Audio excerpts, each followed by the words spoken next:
سیدنا امام حسین رات کے وقت اپنے گھر والوں کے پاس آتے ہیں. یہاں سے شروع ہوتی ہے داستان. اپنے گھر والوں سے کہتے ہیں آؤ اب ہمارے لیے مدینہ تنگ ہو گیا ہے, یزید کی سختیاں بڑھتی چلی جائیں گی, اس کے ظلم کی داستانیں اب رقم ہونا شروع ہو چکی ہیں.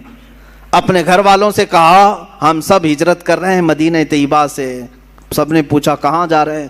کہا مکہ مکرمہ جائیں گے, وہاں جا کر کے حرم کعبہ میں رہیں گے. حرم کعبہ میں کوئی جنگ و جدال نہیں کر سکتا, قتل و قتال نہیں کر سکتا, حرم کعبہ میں جا کر رہیں گے.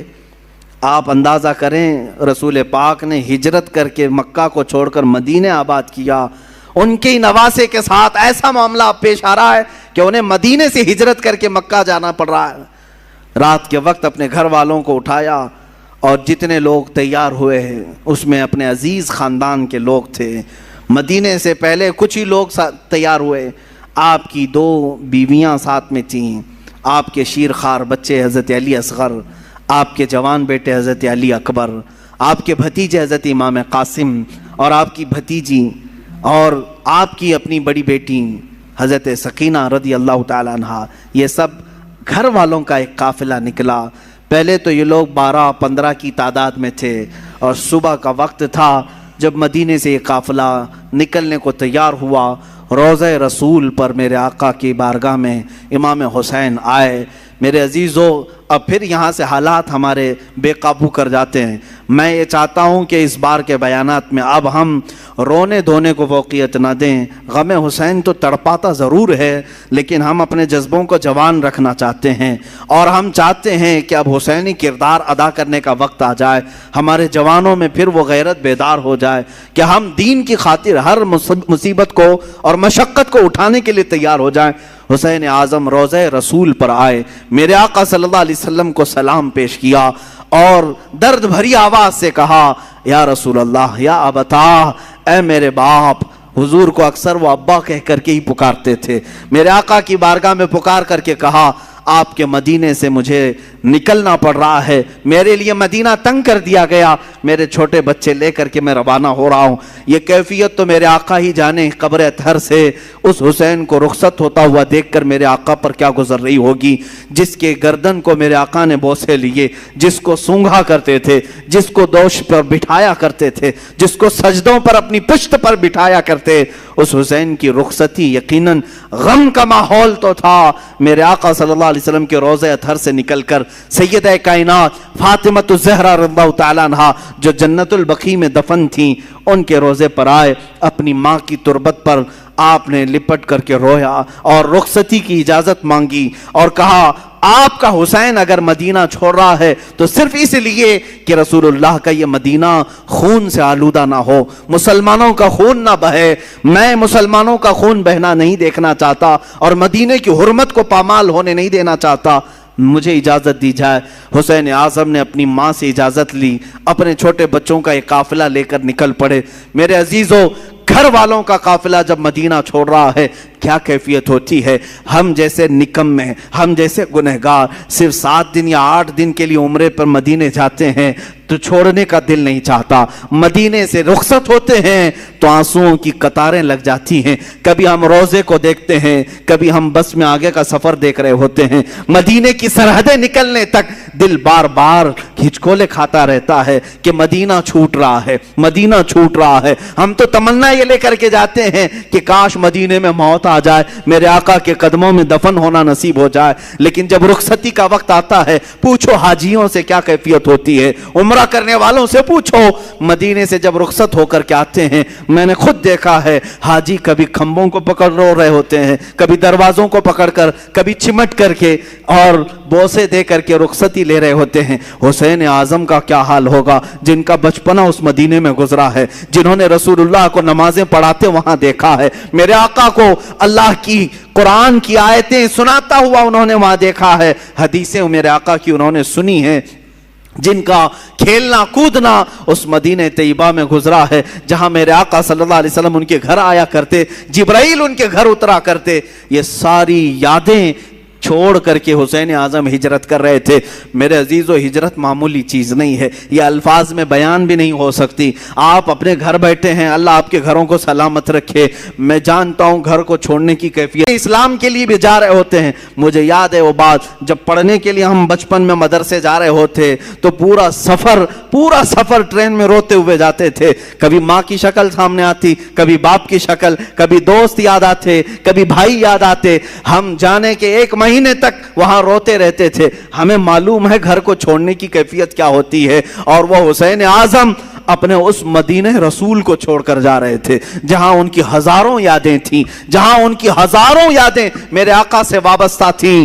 حسین اعظم کی ہجرت پر لاکھوں سلام۔ انہوں نے اگر ہجرت کیا بھی ہے تو دین مصطفیٰ کے لیے کیا ہے۔ اے جوانوں، تم سب اس بات کو یاد رکھ لینا، اگر مصطفیٰ کے دین پر کبھی آنچ آئے، اگر وطن چھوڑنا پڑے، ہجرت کرنا پڑے، تو ہجرت کو بھی ہم برداشت کر سکیں، اس لیے کہ صرف اور صرف دین کے لیے جس نے ہجرت کیا۔ وَمَن يُهَاجِرْ فِي سَبِيلِ اللَّهِ، اللہ قرآن میں فرماتا ہے جو اللہ کی راہ میں ہجرت کیا، اگر بیچ راستے بھی اس کی موت آ جائے، اللہ اس کا اجر تیار کر رکھا ہے۔ ہجرت کا بڑا اجر و ثواب بھی ہے۔ میرے عزیزو، دین مصطفیٰ کے لیے یہ اٹھایا حسین اعظم نے، سارا کشٹ، ساری مصیبتیں، ساری مشقتیں، یہاں سے نکل کر کے مکہ مکرمہ کا سفر کیا۔ مکہ مکرمہ جب پہنچے، امام عالی مقام، یہ شعبان کا مہینہ تھا، اور شعبان کے بعد ٹھیک رمضان آنے والا تھا۔ مکہ والوں نے استقبال کیا، اور اچھے سے سارے لوگ ملنے جلنے لگے، اور کہا اچھا کیا آپ نے یہاں تشریف لائے، امن و امان کے ساتھ رہیں۔ یہاں تک تو معاملہ سب ٹھیک ہی تھا۔ امام حسین اگر مکہ ہی میں رہ جاتے، وہیں پر طواف کعبہ، حرم کعبہ میں مقیم رہتے، تو کچھ ہونا نہ تھا۔ لیکن کیا کریں، قدرت کا لکھا ہوا وہ غالب آ کر رہے گا۔ ان کی شہادت اچانک نہیں ہوئی ہے میرے عزیزو، حسین اعظم کی شہادت ان کے بچپن میں ہی مشہور ہو گئی تھی۔ حضور اکرم صلی اللہ علیہ وسلم، حضرت ام سلمہ اپنی زوجہ کے پاس ایک شیشی میں تھوڑی سی مٹی لا کر کے دیتے ہیں اور کہتے ہیں اے ام سلمہ، جبرائیل میرے پاس آئے تھے اور انہوں نے کہا یا رسول اللہ، آپ کی امت آپ کے اس نواسے کو ایک جگہ پر قتل کر دے گی اور خون بہا دے گی۔ میں رونے لگا تو جبرائیل اس جگہ کی مٹی بھی لا کر مجھے دے گئے۔ ام سلمہ کہتی ہیں میرے آقا نے وہ مٹی مجھے دی اور کہا جس دن یہ مٹی سرخ ہو جائے سمجھ لینا اے ام سلمہ میرا بیٹا شہید ہو گیا، میرا نواسہ شہید ہو گیا۔ یہ کب میرے آقا نے بشارت دی تھی؟ جب حسین اعظم کی عمر ابھی 5 سال کی تھی۔ 5 سال کی عمر میں ہی ان کی شہادت کی خبر مشہور ہو چکی تھی۔ پھر بھی لوگ کہتے ہیں حضور کو پیٹھ پیچھے کا علم نہیں تھا، جو اپنے نواسے کی 50 سال بعد ہونے والی شہادت کی خبر دے رہے ہوں۔ میرے آقا صلی اللہ علیہ وسلم غیب دان نبی ہیں۔ آقا کونین صلی اللہ علیہ وسلم نے فرمایا تھا اور قدرت کا لکھا غالبانہ تھا، رمضان کا مہینہ چل رہا تھا، بیچ رمضان میں کوفہ والوں نے خط لکھنا شروع کیا۔ یہ کوفہ شہر ہے کیا؟ یہ سارا ماجرا یہ کوفہ میں آ کر کے اٹکتا ہے۔ کوفہ والے ایک ایسا شہر ہے جس کو تقریباً 14 یا 16 ہجری میں بسایا گیا تھا، اور ان لوگوں کی فطرت میں اس طرح عیب نکالنا یا فوراً کسی کا ساتھ چھوڑ دینا، یہ دغا بازی پہلے سے رہی اور شاید آج تک بھی ہوگی، آج تک بھی رہی ہوں۔ کوفی لوگ اس طرح کی دغا بازیاں کرتے رہے، لیکن وہ شیعان علی میں سے تھے، حضرت علی کی محبت کا دعویٰ کرتے تھے۔ تو حضرت امام حسین کا مدینے سے ہجرت کر کے مکہ آنا جیسے ان کو پتہ چل گیا کہ امام حسین نے یزید کی بیعت نہیں مانی، تو کوفہ والے بھی یزید کو نہیں مانتے تھے۔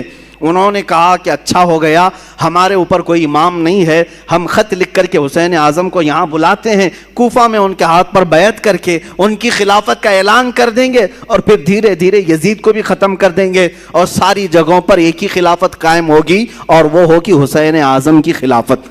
کوفہ والوں نے یہ سوچ کر کے خط لکھنا شروع کیا اور حضرت امام حسین کو کہا ہم آپ کے باپ کے وفادار ہیں، آپ کے بڑے بھائی کے وفادار ہیں، آپ تشریف لے آئیں۔ خط پہلے 5-6 خط آئے، آپ نے دیکھا اور رکھا، صحابہ سے مشورہ کیا، سارے صحابہ نے انکار کیا، آپ کوفہ نہ جائیں۔ آپ کے والد گرامی وہیں انتقال کیے، وہیں مارا گیا آپ کے والد حضرت علی کو، اور امام حسن کو زہر دینے والوں میں بھی وہی لوگ تھے۔ اب آپ نہ جائیں تو مشورہ ایسے ہی ہوتا رہا، ٹلتا رہا، خط پہ خط آتے رہے۔ ایک وقت ایسا آیا کہ 56 خط ایک ساتھ آئے، بعض روایات میں کئی 100 خط آئے جس میں سب مہریں تھیں، سائن تھی، دستخط تھے، اور اس میں آخر میں یہ خط آ گیا، اے حسین اعظم اگر آپ نہیں آتے اور قیامت کے دن ہم سے سوال ہو گیا کہ تم نے یزید جیسے فاسق و فاجر کی بیعت کیوں کی، تو ہم کوفہ والے کہیں گے اے اللہ ہم نے رسول اللہ کے نواسے کو بلایا تھا، وہ نہیں آئے، اس لیے ہم نے یزید کی بیعت مان لی۔ حسین اعظم کو یہ بات بہت لگ گئی، کہا ان لوگوں نے تو ایسی بات رکھ دی ہے، قیامت کے دن اگر مولا مجھ سے سوال کر لے کہ حسین تم اہل تھے خلافت کے اور لوگ بلا بھی رہے تھے، تم نے ان کو یزید جیسے فاسق و فاجر کے حوالے چھوڑ کر مکہ میں امن و امان کیوں لے لیا، تمہیں جانا چاہیے تھا، میں کیا جواب دوں گا اللہ کی بارگاہ میں؟ تو حضرت حسین سارے لوگوں کے مشوروں کو رکھتے ہوئے خود اٹھ جاتے ہیں۔ یہ رمضان بھی ختم ہوا، حج کا موسم قریب آ چکا تھا، امام حسین رضی اللہ تعالیٰ عنہ نے کہا نہیں اب میں کوفہ جاتا ہوں، پھر بعد میں اصرار ہوا، منع ہوتا رہا، پھر صحابہ کی ایک رائے بیچ میں نکل آئی، حضرت عبداللہ ابن عمر، حضرت عبداللہ ابن زبیر رضی اللہ تعالیٰ عنہما نے کہا ایسا کریں آپ کے جو معتمد ہیں جو بہت خاص ہیں ان کو آپ بھیجیں، اور اگر وہ آپ کو کہہ دیں کہ یہاں حالات ٹھیک ہے تو آپ چلے جائیں۔ تو امام حسین نے اپنے بھائی حضرت امام مسلم بن عقیل رضی اللہ تعالیٰ جو آپ کے چچیرے بھائی تھے، حضرت امام حسین کے چچیرے بھائی تھے، بڑے معتمد تھے، سفر میں ہمیشہ ساتھ رہتے۔ اچھا یہ بھی میں بتاؤں، امام حسین جب مکہ آئے تو الگ الگ علاقوں سے سب ہجرت کر کے اس قافلے میں شامل ہو گئے تھے، تب جا کر کے یہ قافلہ 82 لوگوں کا ہو گیا تھا۔ جو 82 کی تعداد آپ سنتے ہیں یہ دھیرے دھیرے بیچ بیچ میں ملتے آئے۔ تو امام حسین نے حضرت امام مسلم کو بھیجا کہ آپ جائیں کوفہ اور وہاں جا کر کے آپ خط لکھیں، اگر حالات صحیح ہوں گے تو میں اپنے قافلے کو لے کر کوفہ آ جاؤں گا۔ امام مسلم نکلے اور جب وہ راستے میں گئے تو کچھ لوگوں سے راستہ پوچھتے ہوئے کوفہ تک پہنچے۔ میں بہت مختصر سے حالات بیان کر رہا ہوں میرے عزیزو۔ امام مسلم جب کوفہ آئے تو کوفہ والوں نے بہت شاندار استقبال کیا، بڑا شاندار استقبال کیا، اور اس کے بعد آپ کو گورنر ہاؤس میں لے گئے۔ وہاں جانے کے بعد نعمان بن بشیر نام سے جو وہاں گورنر تھے ان کو ہٹایا گیا۔ امام مسلم بن عقیل کے ہاتھ میں 12,000 کوفیوں نے بیعت کیا۔ روز صبح شام آپ کے ارد گرد بھیڑ لگی رہتی تھی، لوگ چاہنے والوں کی کثرت تھی۔ امام مسلم نے دیکھا کوفہ والے سچے عقیدت مند ہیں، سچی محبت والے ہیں، تو امام حسین کو انہوں نے خط لکھ دیا، حالات سب اچھے ہیں آپ تشریف لے آئیں۔ امام مسلم بن عقیل نے جب یہ حالات دیکھ کر خط لکھا، اچانک معاملہ پلٹ گیا۔ کیسے؟ یزید کو خبر دی گئی کہ امام مسلم وہاں کوفہ پہنچے ہیں حسین کی طرف سے وکیل بن کر اور بیعت لے رہے ہیں تمہارے خلاف وہ خلافت کا اعلان کرنے والے ہیں۔ یزید نے پوچھا کیا کیا جائے؟ کہا گیا، اس سے مشورہ دینے والوں نے کہا نعمان بن بشیر جو وہاں کے گورنر ہیں وہ نرم دل ہیں، یا تو پھر وہ خود ہی یہ کام کرا رہے ہوں گے، ان کو ہٹاؤ، ایک سخت قسم کے آدمی کو وہاں بھیجو۔ پوچھا گیا کون ہو سکتا ہے ایسا سخت آدمی؟ تو سارے لوگوں نے عبید اللہ ابن زیاد کا نام لیا، جو ایک زانیہ کا بیٹا تھا اور بڑا ہی سخت قسم کا آدمی تھا، رحم نام کی کوئی چیز ہی نہیں تھی۔ ابن زیاد یہ بصرہ میں رہتا تھا، یزید نے اس کو گورنر بنا کر کوفہ بھیجا۔ وہ چوری سے کوفہ میں آیا، گورنر ہاؤس میں داخل ہو گیا، رات کے وقت آیا، کوفہ والوں کو معلوم نہیں ہوا۔ اچانک آتے ہی اس نے گورنر ہاؤس پر کھڑے ہو کر اعلان کیا میں خلیفۃ المسلمین یزید کی طرف سے گورنر بن کر کے آیا ہوں، نعمان بن بشیر بھی نہیں، مسلم بن عقیل بھی نہیں، اب تم سب کے سب یزید کی بیعت کرو۔ سب لوگ بھڑک گئے، بپھر گئے، سب گورنر ہاؤس کا احاطہ کیے، لیکن یہ چالاک عیار آدمی نے کوفہ کے معزز خاندانوں میں سے کچھ لوگوں کو گرفتار کر کے اپنے گورنر ہاؤس میں بند کیا تھا، اور 10-12 لوگ ایسے تھے جن کو قید کر کے رکھا تھا۔ امام مسلم کے ساتھ 10,000 لوگ آئے، گورنر ہاؤس کے اطراف گھیرا کیا۔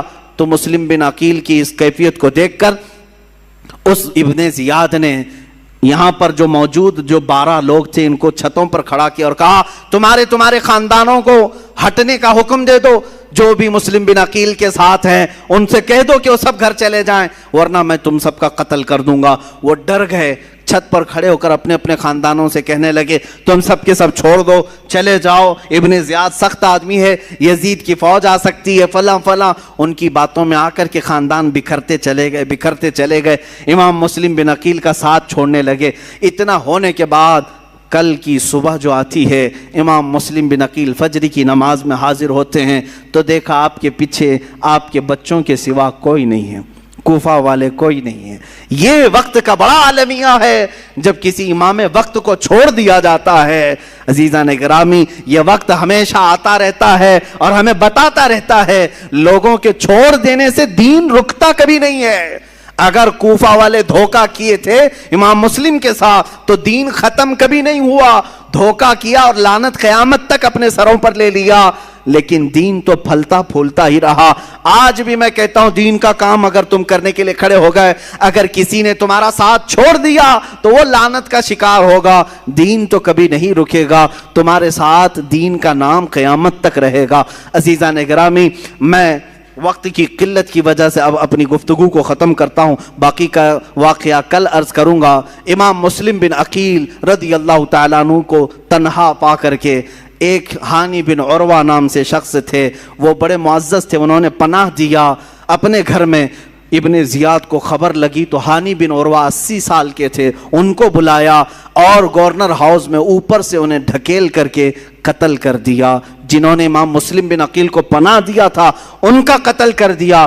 پورے کوفہ میں بڑے بڑے لوگوں کا قتل کر کے لاشوں کو لٹکایا۔ یہی تو موب لنچنگ کی ویڈیو جو کی جاتی ہیں آج، ڈرانے کے لیے، بھائے دکھانے کے لیے، کہ مسلم بن عقیل کے ساتھ یہی کیا گیا تھا، بڑے بڑے سرداروں کا قتل کر کے ان کی لاشوں کو لٹکا کر کے لوگوں کو ڈرایا جاتا تھا، دیکھو اگر تم بھی باز نہیں آئے یہی حال تمہارے ساتھ بھی ہوگا، ایسی لٹکائی جائے گی لاشیں۔ عزیزان گرامی، جو حسینی ہوتے ہیں وہ اس طرح کی موب لنچنگ سے کبھی ڈرتے نہیں ہیں، خوف نہیں کھاتے ہیں۔ آج بھی یہی کیا جا رہا ہے، جگہ جگہ پر مسلمانوں کو مار کر کے ان کی ویڈیو وائرل کی جاتی ہے۔ خوف نہ کھانا ہے مسلمانوں، جو مارے جائیں گے وہ شہادت کا مقام پائیں گے انشاءاللہ، اور جو ظلماً قتل کیے جائیں گے وہ جامع شہادت نوش کریں گے، اور باقی رہنے والے خوف اپنے دل سے نکالیں۔ اگر ہمارے 1000 ٹکڑے بھی ہو جائیں تو اسلام کے درخت کو کوئی آنچ نہیں آ سکتی۔ اس کی حفاظت تو اللہ نے اپنے ذمہ کرم پر لیا۔ وہ وقت بھی آیا جب امام مسلم بن عقیل کو گرفتار کر کے ابن زیاد نے گورنر ہاؤس میں قتل کر دیا۔ انا للہ و انا الیہ راجعون۔ میں واقعے کو بہت مختصر سے عرض کر رہا ہوں۔ دوسرے دن آپ کی شہادت کے بعد جو کوفہ کے حالات ہوئے وہ بہت خطرناک حالات، سب ابن زیاد کے ہو گئے، سب یزید کے ہو گئے۔ پھر امام حسین کو خبر دینے والا کوئی نہیں تھا، وہ مظلوم امام، وہ میرے آقا کا سبط، وہ رسول اللہ کے نواسے، ان کو پتہ نہیں چلا، لیکن آپ سفر کے لیے نکل پڑے۔ پہلا خط پا کر کے ہی وہ کوفہ کے لیے نکل پڑے تھے، اور بیچ راستے میں ہی وہ کربلا کا میدان آتا ہے۔ انشاءاللہ العزیز کربلا کے جو خونی مناظر ہیں وہ کل عرض کیے جائیں گے۔ اللہ اہل بیت کی ان قربانیوں کو قبول